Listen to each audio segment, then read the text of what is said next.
Good morning to everyone out there, lalo na dyan sa Pilipinas, mga kababayan natin dyan. Kumusta po kayo? Sana ay lagi kayong nasa magandang kalagayan. Magandang umaga po sa inyong lahat. Dito po sa Brisbane, mukhang maaliwalas ang araw. Medyo malamig nga lang. Ang ang temperatura po dito at the moment ay 16 degrees. Maganda ang sikat ng araw.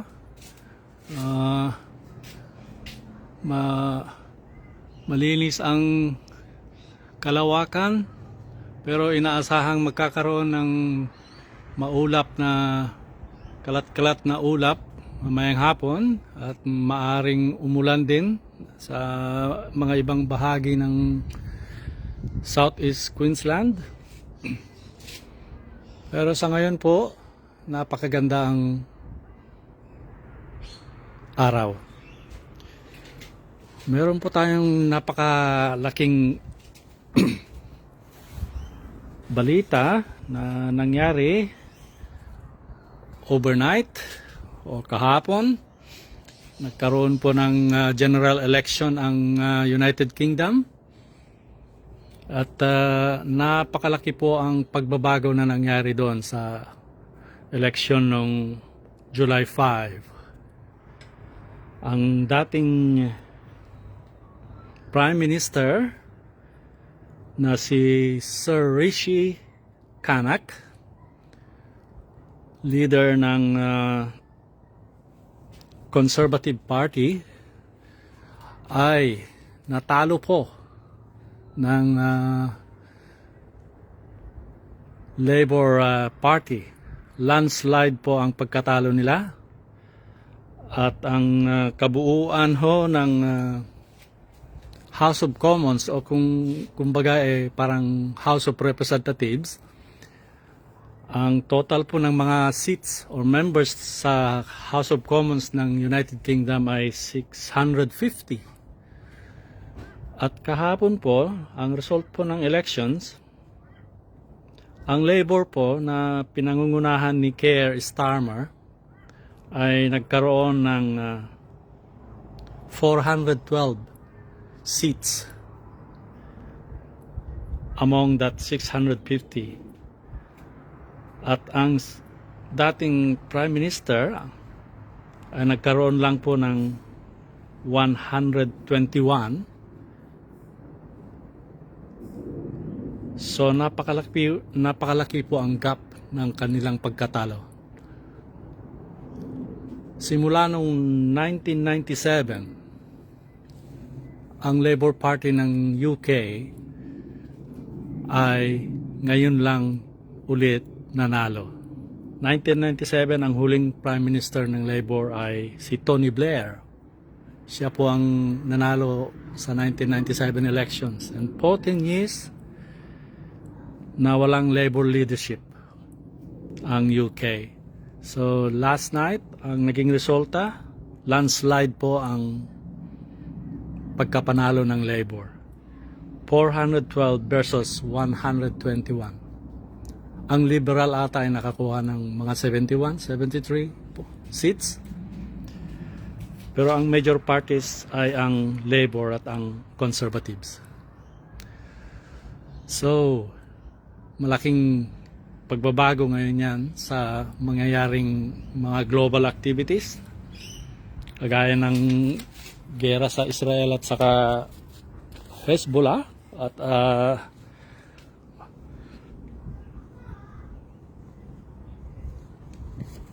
mga makaliwang terorismo sa Gaza at ang magiging takbo ng ekonomiya sa Europa ay magkakaroon po ng pagbabago. Anyway, good morning sa inyong lahat. Ang pakay ko po rito ay para ipakita ko sa inyo ang mga alaga naming guinea pigs. Mahilig ho ba kayo mag-alaga ng guinea pigs? Itong backyard ko naging ano na. Ito yung mga binahay-bahayan ng guinea pigs. Palipat-lipat kong nililipat ang tirahan ng mga guinea pigs. Bawas trabaho sa pagmamawer. Makikita niyo itong mga ispat-ispat na to. Yan. Ito, mga tinubuan na ulit na mga damo. Yan. Ito, mga bago pa, bagong lipat. Ito. Yan. Ito. Ito. Yan. Kinakain niya ng mga guinea pig. Oh. Meron po akong mga hinanda na pagkain. Ito, may ginawa po akong hiniwa-hiwa kong carrot, lettuce, ito, capsicum. Kung wala po yan, meron po tayong nabibiling substitute na pagkain ng guinea pig. Yan, ito po. Yan po ang substitute na pagkain ng guinea pig, yung pinatuyong damo. Yan, ito yung damo. Ito po yung bahay nila. Dito ho sila natulog kagabi. May basa-basa pa nga sa dahil may kunting ulan kagabi yan. May kunting ulan. Mga naipon na tubig sa ibabaw. Hindi kasi namin pinasok kagabi. Ito paggabi, dito ko po nilalagay yung guinea pig na yan. Ito po pinakabahay nila. Lalagyan ko ng cushion dyan, good tune sa loob. Tapos papasok sa loob ng bahay. Pero kagabi, tinamad ako. Hindi ko sila naipasok sa bahay. Ang ginawa ko, tinakpan ko lang ng tarpaulin para hindi sila gaanong lamigin. So, bubuksan po natin itong bahay nila. Tanggalin natin itong mga bricks na nakalagay dyan. Hindi lilipa rin yung tarpaulin. Nilagay ko. Yan. Okay, tanggalin natin yung mga pabigat. Ito po yung bahay nila. Tanggalin natin yan.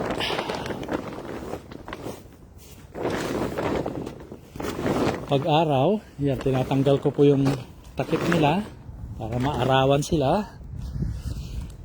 Yan. Ito po. Mayroon pa siyang parang blanket para hindi sila lamigin. Ayun. Sila. Ang pinakabahay nila.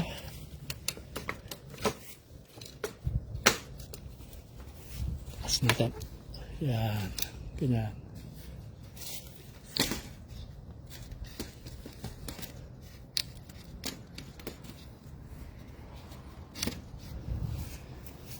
Nasaan siya? Ayun yung isa. Ayun po yung isa. Ayan siya. Hello, good morning. How are you, Guinea? Nandito po yung isa. Yan, nandyan po sa parang pinakabahay. Nilalagyan ko po ng pabigat. Kasi kung minsan, pag nagugulat yan sila, tumakbong palabas, natutumba po itong pinaka-plastic na bahay na tumutuwad. So, nilagyan ko ng pabigat para kahit labas-pasok sila dyan sa maliit na silungan na yan, hindi po ito natutumba. So, tanggalin natin. Yan. At i-expose natin yung isang kasama niya. Ayun. Tumakbo siya. Hello! Good morning! Are you hungry? Huh? Are you hungry? Yeah. Papakainin po natin sila ngayon. Kunin natin tong pagkain nila. Yan. Hello. Lapit dito, lapit. Uy, lapit dito. Come on. Here. I got something for you. Yan. Lagay po dito. Yung capsicum. Or bell pepper na tawag nila, bell pepper. At dito rin po yung carrots. At ito namang lettuce. Yan. Oop, sorry, nahulog. Nahulog ang ating telepono. Yan. Itong ano naman, lettuce. Malakas silang kumain ng lettuce eh. Maabot ko ng dalawang buong lettuce ang nakakain nila sa isang linggo. Bukas o mamaya bibili na naman ako ng bago. At yan.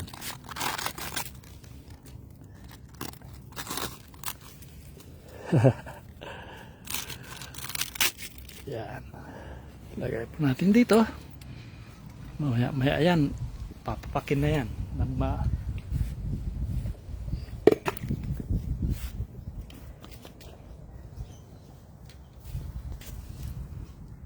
Ayan yung isa. Kumuha na siya ng carrot. Yan. Kumakain na ng carrot. Yun. Oh, kinakain nila yung carrot.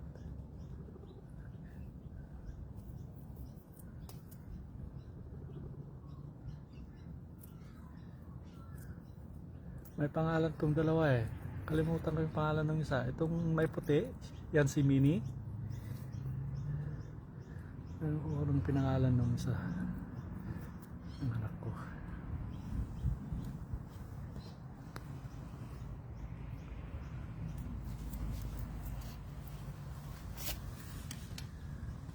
Sarap na sarap sila sa carrot eh. Oh. Takam na takam nila yung carrot. Yan. Yan. Kita niyo sila. O, bilis kumain ng carrot. Yan. Yan, lalapit na naman yan dyan. Kukuha ulit ng pagkain nila. So, yan po yung bahay nila. Yan yung bahay nila, pinakabahay nila. Pag-araw, ganyan po. Nakalabas, natanggal yung tarpaulin. Paggabi, pag hindi malamig dyan lang sila, tatakpan ko lang tapos lagay ko itong mga bricks paligid kasi kung minsan mayroong maali-aligid dito na malaking posong, matatakot yan sila, gugulat. Ayan, malapit ulit. Ayan, malapit sila.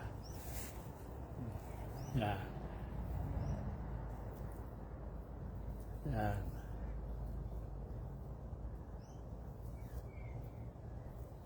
Kain sila. Oh, pumasok sa bahay yung isa. Yan. Yun. Yan. Kain nyo ng lettuce. Yun yung pinakabahay nila. Yan. Oh, hello. Hello. Come on. Come. Eat your food. Huh? Come on. Come eat your food.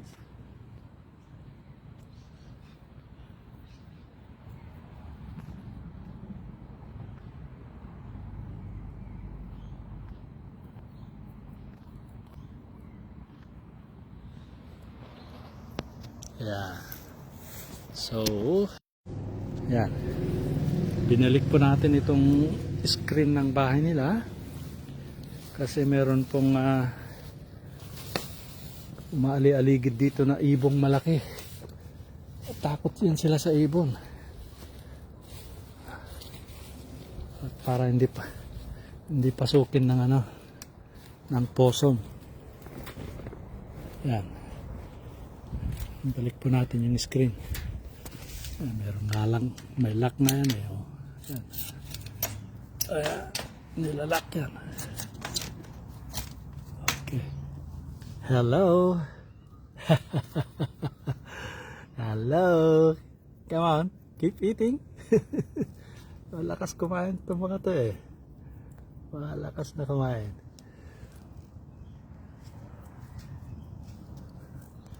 Good morning, Ate Olive. How are you in Canada? Hey, paring Eric Jan. Good morning. Ang balita dyan sa Alcester, ha? Kumusta na kayo? Long time no see na. Shout out for my friend Eric John Ventura and to my cousin Olive Grospe in Canada. Good morning dyan sa Canada. Or maybe gabi pa lang dyan. Magkaiba tayo ng oras.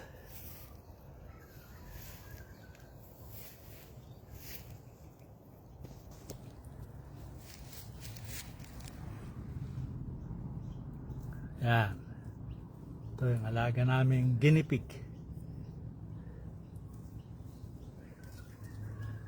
Nag-aagawan sila sa capsicum.